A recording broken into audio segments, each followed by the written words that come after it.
support of a cooperative and generous approach to the global pandemic. Its trading system where differences are settled based on rules rather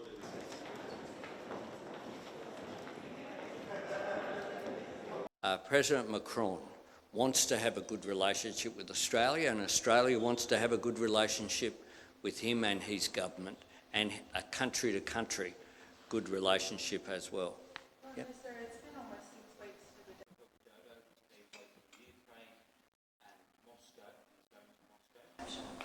Well, one of the things I will do, and a part of keeping faith, is keeping private conversations private, and that's one of the ways that I'll deal with President Macron and deal with everyone. It's the way I deal with domestic politics as well, and it's the way I intend to deal with diplomatic politics going forward. The fact that MEDEF have invited me this afternoon shows that the French business community want to engage with Australia.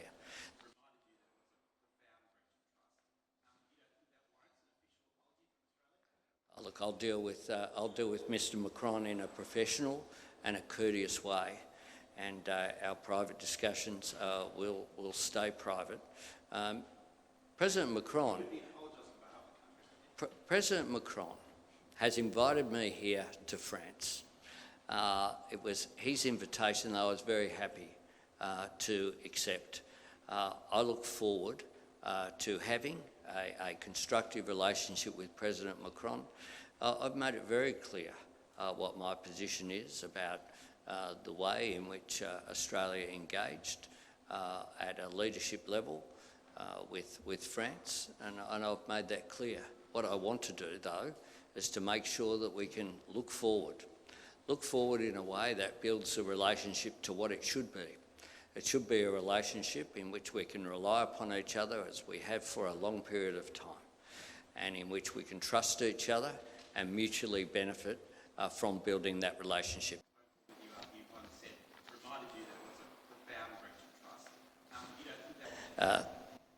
The failure to be seen to be good global citizens on climate was an impediment to our economic engagement, was proving to be a barrier to the EU trade agreement.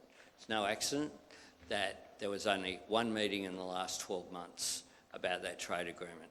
You don't get trade agreements by having one meeting annually. You get them by sitting down and working through the issues over a period of time in an intense way. What are they bringing to the prospect of Vladimir Putin going to? We're now in a position, I would hope, to progress that, and they're the big reflections that I've had. I understood, I've got to say, that climate was a major issue.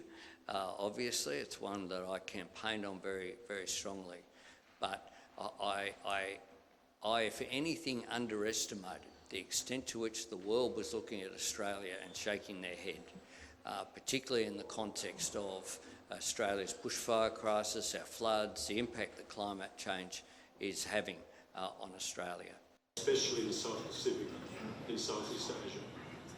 The ambition, drive and determination. It's important that world institutions such as the G20 not be undermined by the actions of an authoritarian person like Vladimir Putin and the outrageous actions that he has engaged in with the brutal invasion of Ukraine. It's important that there not be any benefit that indeed Vladimir Putin have to endure the consequences of that. The consequences should not be borne by countries that are doing the right thing, supporting Ukraine. And the G20, the G20 is an important institution.